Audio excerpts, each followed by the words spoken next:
변호사가 이제 유영아, 손범규 변호사 다 들어갔잖아요. 네. 근데 그분들이 영장실질심사 때는 유영아 변호사하고 최명성 변호사가 들어갔죠. 유영아 변호사하고 최명성 변호사. 네, 손범규 변호사는 그때 검찰에서 조사받을 때 옆방에 있었다는 거. 그런데 이분들이 주장한 게 어떻게 도주하냐. 그다음에 거의 유폐되다시피 했는데 어떻게 증거인멸하냐. 이 논리가 재판부에서 봤을 때 좀 허술하지 않나요? 우리가 보기에도 취미생활이 대포폰인데. 그 삼성로에서 나와갖고 뭐 증거인멸을 하려면 사람들 찾아다니면서 만나서 인멸하는 거 아니잖아요.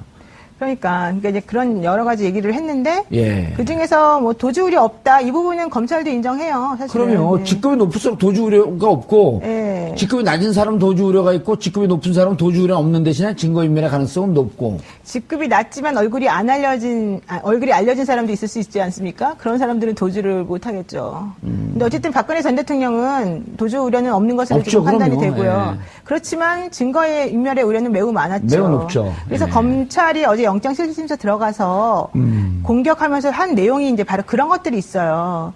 왜냐면은 그 변호사 측에서는 우리 증거인멸할 수가 없다 이렇게 예. 얘기할 거 아닙니까? 그러니까 검찰이 아니다. 증거를 대볼까? 이렇게 말했어요. 그래서 증거가 뭐냐? 검찰이요? 그럼요. 뭐라고 말했냐면 검찰 수사가 개시된 이후에 박근혜 전 대통령하고 최순실 씨하고 사이에 얼마나 많은 통화가 오고 갔는지 아느냐. 대책을 논의하기 위해서 차명폰을 통해서 그러면서 이제 그 통화 기록 같은 거 지난번 특검에서 넘겨줬던 거 예. 그거 얘기했었었고요. 그다음에 이제 그 박상민 삼성전자 사장이 만들어놓은 이메일 같은 거 있지 예. 않습니까? 뭐 영재센터 이런 거 관련해가지고 그렇죠. 그런 것도 내놓고 또 이제 안종범 전 수석을 통해 가지고 증거 인멸을 시도했던 그런 정황 증거들과 진술들 그런 것들을 이제 어제 막 내놨어요. 예. 그러니까 이런 것만 보더라도 당신이 밖에 있으면은 증거인멸을 왜 못하겠느냐. 특히 가장 문제가 되는 거는 미르와 K재단에 돈을 낸 것이 과연 뇌물이냐 아니냐를 지금 다투고 있는 중인데 예. 그거가 관련해서는 다른 입맞춤을 할 수가 있죠. 그렇죠. 다른 예. 재벌 회장들하고 입맞춤할 수 있고 변호인들을 통해서 어쨌든 간에 무언가 부적절한 행위를 할 우려가 있지 않느냐. 특히 저렇게 본인의 모든 범죄 사실을 부인한다면. 그런 얘기가 있었습니다. 자, 교수님 벌써부터 이게 사면 얘기가 나오는 건 옳지 않지 않나요? 그리고 만약 사면 얘기가 나온다고 할지라도 공범이 지금 10수명이 넘고 예. 여러 범죄가 얽혀설켰는데 사면을 그분들을 다 해요?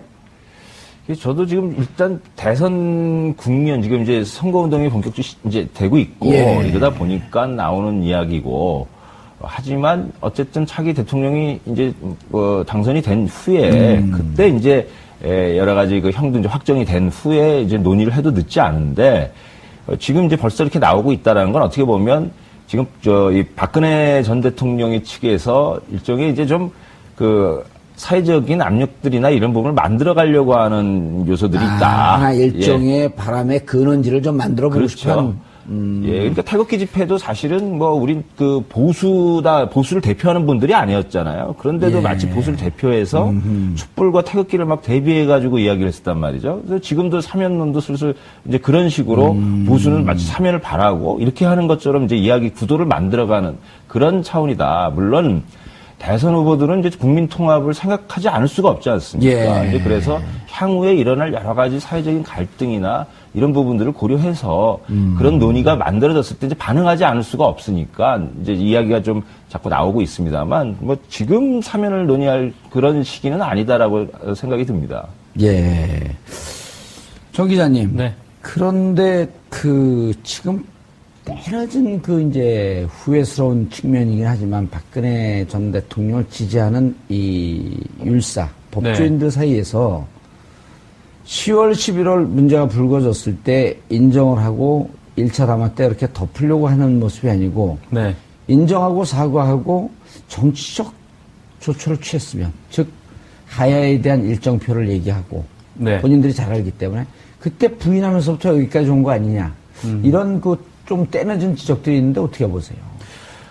일리 있는 의견이라고 생각을 하고요. 근데 예. 만약에 그때 최순실 사태가 처음 불거졌을 때 박근혜 대통령이 하야를 했다면, 그러면 그 이후로 이제 동정 여론 같은 게 좀 일어서 어느 정도 좀 막을 수가 있었겠죠. 아니면 예. 최소한 뭐 대통령직을 유지하면서라도 검찰 수사나 아니면 특검 수사에 성실히 응했더라면 자기가 되게 그 대통령직을 가지고 있는 사람으로서 수사에 임할 수 있는 거 아닙니까? 근데 그때 그거를 거부를 하고 뭐 지금에 와서야 이제 뭐 민간인 신분으로서 조사를 받는다는 게 되게 그 대통령 주변의 변호사들이 굉장히 전략적인 실패를 한 거 아닌가라는 그런 판단들이 많이 나오더라고요. 알겠습니다. 저 부분에 대해서 어떻게 생각하세요, 노영희 변호사님?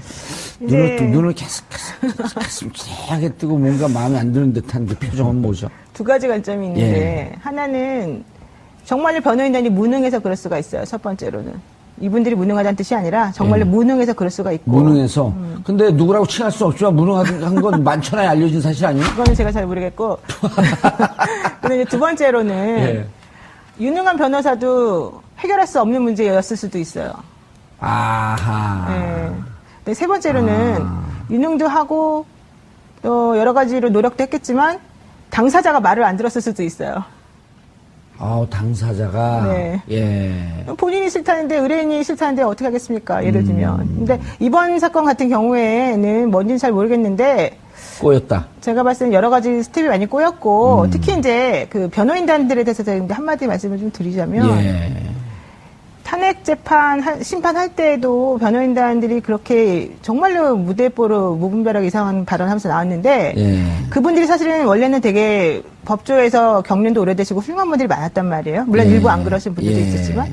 근데 그분들이 그렇게 했을 때 저는 깨달았어요. 아, 이분들이 탄핵 심판을 해보니까 이게 안 된다는 걸 알았구나. 그래서 방향을 이렇게 틀었구나 이제 생각을 했어요. 두 번째로는 그 탄핵 심판 같은 거 할 때는 정말 양이 많고 할 일이 많거든요. 그러면 정말 일하는 변호사가 필요해요. 젊고. 예를 들면 노영희 변호사라든지. 저는 뭐 많이 안 하지만 어쨌든 정말 일을 많이 하는 변호사가 필요한데 그 변호인단은 일 많이 하는 변호사는 아니었어요. 그러니까 다들 이제 말씀을 많이 하시는 변호사지 서류를 만드는 변호사가 아니었다는 걸 증거를 수집하고 세 번 또 하나는 형사재판 할 때 이번에 그 검찰 조사 받을 때에도 이제 우리가 일반적으로 변호인을 선임하는 원칙이 있는데 그 원칙이 좀 안 맞는 분들이 다 들어가셨더라고요. 어떤 원칙이요? 그러니까 이제 검찰에서 수사받는 단계니까 검찰에서 나온 지 얼마 안 되신 분이라던가 검찰과 무슨 관계가 아주 있다든가 아니면 아주 정말로 형사적으로 실력이 좋다든가 뭐 이런 여러 가지가 있어요. 최재경 전 민정수석 하려고 그랬는데 그러니까 안 하셨잖아요. 거절했다는 거 아니에요? 그래서 또 하나의 설이 있어요. 그래서 그 수임료를 안 줬나 보다 이런 설도 있어요. 농담이에요, 진담이에요? 그거는 사실은 세모예요. 지금 제가 드리는 말씀은. 그러니까 이제 그 탄핵 심판할 때도 전부 다 그 거의 이제 자원봉사 비슷하게 나오신 분들이 많았는데. 그거 주로 지불하는 분이 최순실 씨인데 감옥에 들어와서 지불이 안 된 거 아닙니까? 그런 뭐 우스갯소리도 있는데 어쨌든 간에 이제 그런 문제도 그러니까 변호사들이 열심히 일을 안 하는 거는 원래 돈을 많이 안 받았기 때문이다. 그게 변호사업계 정설인데 이번 분들은 이제 열심히 일은 했는데 효과는 없었지 않습니까? 말하자면. 그러면 이제 그렇게 된 이유가 뭘까? 그럼 제대로 된 변호사들은 왜 거기 안 갔을까? 생각해보면 이제 그런 여러 가지 있다는 교수님, 거죠. 소추인 대리인으로 활동했던 이 용구 변호사, 그다음 박범계 의원. 제가 어제 오늘 이렇게 만나 뵀더니 무슨 말씀을 하냐면 1월 초중순까지는 헌재에서 법리 싸움으로 붙으려고 하는 기미가 보였다. 그런데 그 이후로 조금 무대뽀로 나갔다. 그러면서 박범계 의원은 어디까지 얘기를 하냐면 만약에 이게 헌법 위반한 거 맞다. 그럼 과연 탄핵될 정도의 사유냐? 라고 따졌으면 쉽지 않은 헌재 재판이었을 것이다 하면서 그쪽 변호인단의 잘못된 전략을 지적을 하더라고요. 어떻게 보세요? 저는 뭐 이제 그 전략도 있지만 지금 이제 이렇게 구속까지 이루어지는 과정들을 살펴보면 이제 뭐 결과적으로 이제 뇌물죄라고 하는 이제 주요 혐의가 그 과정을 보면 아까 정 기자님도 이제 뭐 말씀하시면서 대처를 잘했고 성실히 수사를 잘 받았고 그랬으면은 좀 뭔가 이 지금과 달라질 수 있었겠다 이런 뭐 추측이 있습니다. 근데 법리적인 측면, 우리가 이제 법치주의적 측면에서 보면 그렇게 했다고 해가지고 과연 전혀 달라질 수 있었을까? 저는 이제 그래서 사실은 뭐 그런 여러 가지 전략적인 것의 결과다. 분명히 그런 측면은 있죠. 제가 왜 그 말씀을 드리냐면 막상 이제 재판이 들어가면 또 전략을 일정 정도 수정하면서 대응을 달리하지 않겠냐 이런 것 때문에 여쭙는 거거든요. 근데 이제 그런 과정에서 아까 노 변호사님 말씀해 주신 것처럼 그쪽 변호인단들의 그 전략이 박 전 대통령의 이거 아닌가 보다라고 하는 부분으로 사실은 이제 좀 판단한 거 아닌가 저는 그런 생각을. 아니, 근데 하죠. 서면으로는, 그러니까 예. 겉으로 나오는 말에는 뭐 그런 탄핵할 만한 사유는 아니다 이런 말은 별로 안 했겠지만은 예. 서면으로는 다 써서 냈습니다 그분들이. 근데 그게 별로 설득력 있게 그렇죠. 근데 받아들여지지 그게 이제 법리적으로 봤을 때 혹은 그 탄핵 심판의 관점에서 봤을 때에는 받아들이기 어려운 그러니까, 예. 그러니까 유능한 변호사도 할 수 없는 부분이었다 이런 얘기가 되는 거죠. 알겠습니다.